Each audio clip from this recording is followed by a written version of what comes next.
The government release all prisoners, release the curfew. नमस्कार, मेरा नाम है सौरभ और आप देखना शुरू कर चुके हैं हमारा खास कार्यक्रम संसद में आज हम आपको बताएंगे कि दोनों सदनों में क्या क्या काम हुआ, कौन से बिल पेश हुए और कौन से बिल पास हुए, और बताएंगे कि संसद अपने मॉनसून सत्र के तीसरे सप्ताह में पहुंच चुका है, लेकिन काम के नाम पर अब तक क्या हुआ। साथ ही ये भी बताएंगे कि दोनों सदनों में हुए हंगामे ने देश के टैक्स पेयर्स के कितने रुपए बर्बाद कर दिए। तो चलिए शुरू करते हैं, लेकिन उससे पहले दिन का वीडियो देख लीजिए। टाटा की मांगे पूरी करो, पूरी करो, पूरी करो।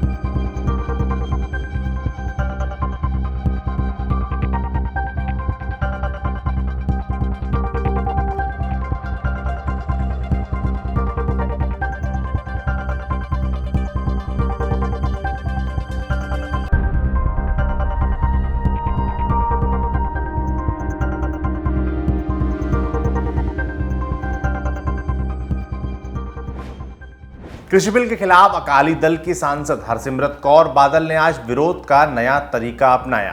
अकाली दल और बीएसपी के सांसद संसद भवन के बाहर सांसदों और मंत्रियों को गेहूं की बालियां दे रहे थे। गेहूं की बालियां देख कुछ सांसद तो खुश हो गए, लेकिन जाहिर सी बात है कि बीजेपी के सांसदों को यह प्रदर्शन कहीं से भी पसंद नहीं आने वाला था।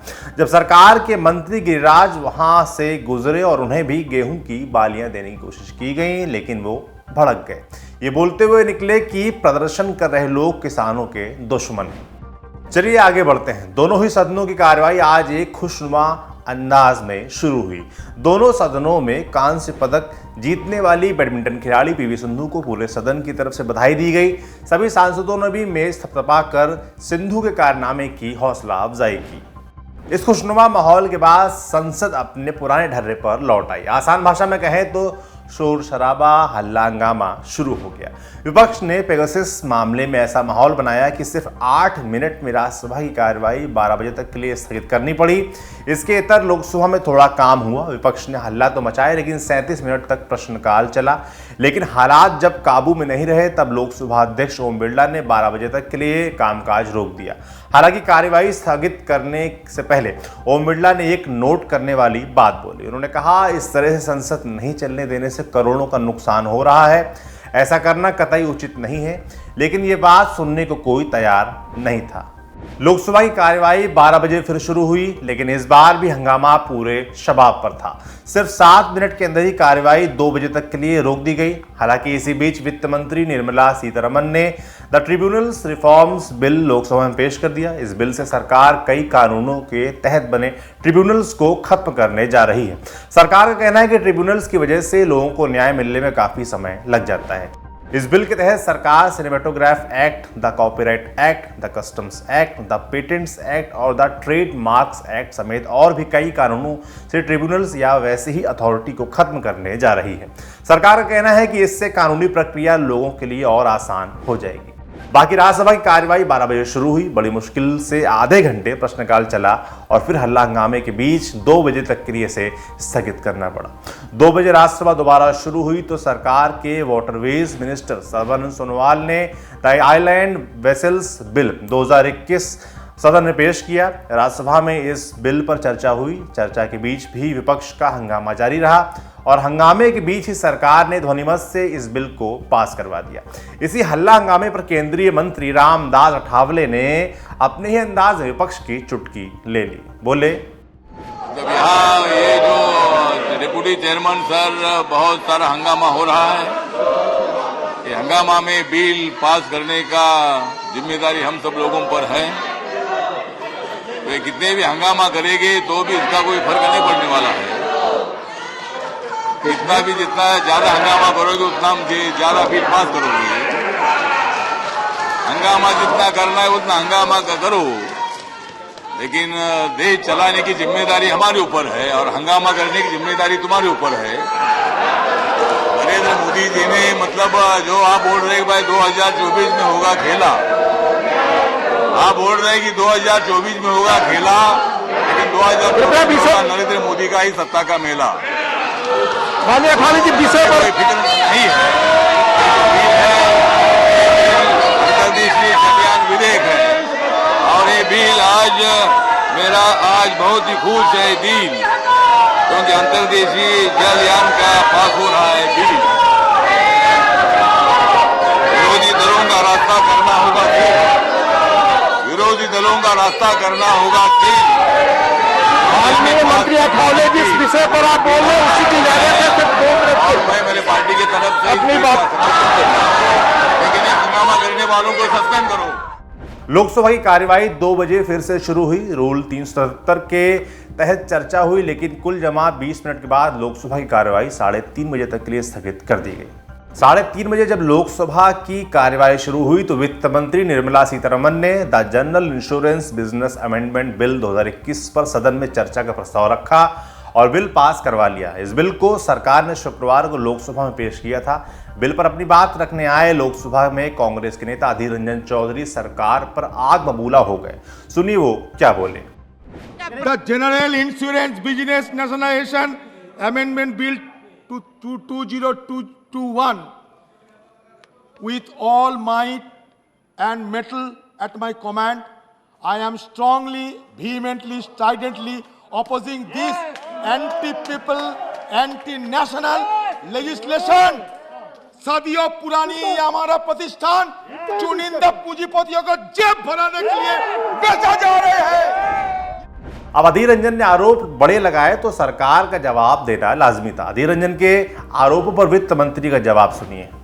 विपक्ष के नेता अधीर रंजन चौधरी जी ने इतना इमोशनली जो बात कहा वो टोटली बेबुनियाद है।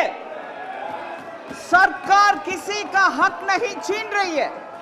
प्राइवेट सेक्टर में जवाब तो सुनिए जी, जवाब सुनिए। प्राइवेट सेक्टर आज पूरे इंश्योरेंस में पब्लिक में से, जनता में से पैसा उठा रही है और उनको अच्छा इंश्योरेंस पॉलिसी दे रही है जिससे प्रीमियम कम होता है। मगर ये झूठ फैलाने और झूठ अगर पार्लियामेंट्री शब्द नहीं है तो मैं असत्य बोलूंगी। जो असत्य बोल रहे हैं वो जनता को गुमराह करने के लिए बोल रहे हैं। आरोप प्रत्यारोप के बीच हंगामा बढ़ने लगा और लोकसभा की कार्यवाही कल तक के लिए स्थगित हो गई। राज्यसभा की कार्यवाही 3:36 पर शुरू हुई। सरकार ने राज्यसभा में विनियोग से जुड़े 2 विधेयक पेश किए और सिर्फ 3 मिनट में राज्यसभा की कार्यवाही अगले दिन के लिए स्थगित कर दी गई। कुल मिलाकर दोनों सदनों में होड़ लगी है कि कौन पहले स्थगित होगा। अब बात कुछ काम की। शो की शुरुआत में आपको बताया था कि लोकसभा में हंगामे के दौरान स्पीकर ओम बिरला ने करोड़ों रुपए के नुकसान का जिक्र किया है। उस बात को हम यहां विस्तार से समझाते हैं। संसद के मानसून सत्र को शुरू हुए 2 हफ्ते बीतने के बाद ये तीसरा हफ्ता शुरू हो चुका है। बीते 2 हफ्तों में दोनों सदनों में कुल 108 घंटे का काम होना था, लेकिन हुआ कितना? सिर्फ 18 घंटे। अब अलग अलग बात करें तो लोकसभा में 54 घंटे का काम होना था, लेकिन सिर्फ 7 घंटे काम हुआ और राज्यसभा में 53 घंटे काम होना था, लेकिन हुआ सिर्फ 11 घंटे ही कार्यवाही का काम। अब इस काम नहीं होने से जो नुकसान हुआ उसके आंकड़े जान आप चौंक जाएंगे। थंबनेल नहीं दे रहे हैं, ये हकीकत है। संसदों में 2 हफ्ते में काम नहीं होने से कुल 133 करोड़ रुपए का नुकसान हो चुका है। यानी जो पैसा देश के लोग काम करके टैक्स के तौर पर देते हैं उनमें से 133 करोड़ रुपए हमारे सांसदों ने काम ना करके बर्बाद कर दिए। और अब वक्त आ गया है हमारे आखिरी सेगमेंट इनसाइड व्यू का। इसमें हमने बात की इंडिया टुडे के पॉलिटिकल एडिटर राहुल श्रीवास्तव से। राहुल से हमने पूछा, रामदास अठावले एक बिल पर चर्चा के दौरान खड़े हुए तो उन्होंने बिल पर बोलने के बजाय विपक्ष पर हमला बोला। अठावले ने कहा कि विपक्ष जितना हंगामा करेगा सरकार उतने ही बिल पास करवाएगी। अगर पिछले कुछ दिनों से देखें तो ऐसा ही हो भी रहा है कि हंगामे के बीच ही सरकार बिल पास करवा रही है। शनिवार को इस पर एक रिपोर्ट भी आई कि संसद के हंगामे में 133 करोड़ बर्बाद हो गए। तो क्या अब सरकार ने इसी को रणनीति बना लिया है कि हंगामे का ठीकरा विपक्ष पर फोड़ो और बिना चर्चा के बिल पास करवाकर जनता को दिखा दो? देखिए, ज्यादातर रामदास अठावले साहब की एक परेशानी है, वो अपनी बेबाकी लिए ज्यादा जाने जाते हैं। देखिए, उनकी परेशानी ये है कि वो एक लोन मैन पार्टी हैं, लोन वुल्फ हैं, सरकार के एनडीए में शामिल हैं और मंत्री हैं। और उसको देखते हुए उनको फायदा यह है कि जो उनकी जवाबदेही होनी चाहिए, जिस तरह की एक मंत्री के बयान होने चाहिए, अठावले साहब कई बार ऐसी चीजें बोल जाते हैं जो कि पार्लियामेंट के पटल पे नहीं बोली जाती हैं, नहीं हो रही होती हैं मगर बोली नहीं जाती हैं। तो अठावले साहब का बयान एक तरह से सरकार की मंशा को, जो हिडन मंशा है, उसको एक तरह से अगर उनके बयान पे जाएं तो वो उजागर करता है। लेकिन अगर आप ये देखें कि पार्लियामेंट में जिस तरह से हो रहा है, सरकार तमाम ऐसे मुद्दे जो कि विपक्ष उठाना चाहता है, खासकर पेगासस स्पाइंग का जो मुद्दा है, उस पर विपक्ष एक डिबेट चाहता है। विपक्ष की मंशा यह है कि डिबेट उसकी शर्तों पे तय हो, यानी वो चाहता है कि एक तरह का ऐसा डिबेट इस रूल के तहत हो जिसके एंड में वोटिंग हो। वो विपक्ष को भाता है। क्यों? क्योंकि अगर मान लीजिए सारा विपक्ष एकजुट हो जाता है डिबेट के दौरान, और एक एंड ऑफ द डिबेट के खत्म होने पे एक रेजोल्यूशन होता है, जो कि अमूमन ऐसे कानूनों के तहत होता है जिनमें डिबेट होती है, उसके तहत अगर डिबेट होती है तो और वोटिंग होती है, तो विपक्ष चाहता है कि एक सेंस ऑफ द हाउस आ जाए, सेंस ऑफ द हाउस सरकार के खिलाफ कि उसने इस तरह की स्पाइंग करवाई और उसने गलती की। वो सरकार के लिए एम्बैरेसमेंट हो सकता है। वो विपक्ष की मंशा है। सरकार जानती है कि विपक्ष की मंशा क्या है, तो वो अवॉइड कर रही है एक डिबेट जो कि स्ट्रक्चर डिबेट हो, ऐसे रूल के तहत जिसमें वोटिंग हो। और सरकार का कहना है कि ये मुद्दा पूरी तरह से मैन्युफैक्चर्ड मुद्दा है, हम किसी भी मुद्दे पे बहस करने को तैयार है, मगर इस पे नहीं। जो अभी तक मंत्री जी का बयान हो गया है उसी को सरकार का जवाब माना जाए। कुल मिलाकर के अगर गतिरोध पार्लियामेंट में जिस तरह से चल रहा है, ये बात तो तय है कि पार्लियामेंट का हर सेकंड जो है वो बहुमूल्य है, उसको ऑर्गेनाइज करने के लिए खर्चा काफी होता है, और हिसाब लगाया जाए तो 133 करोड़ के करीब का नुकसान माना जाता है। उसमें अगर आप हिसाब लगाएं तो मैं ये कहूंगा कि सरकार की तरफ से लोकसभा में जो प्रोडक्टिविटी रही है वो करीब 14% की रही है। यानी 19 तारीख को अगर सदन शुरू हुआ था तो सिर्फ 14% जो है काम वो हो पाया है। राज्यसभा की प्रोडक्टिविटी थोड़ी बेहतर रही है, मगर वो भी 20% के करीब रही है।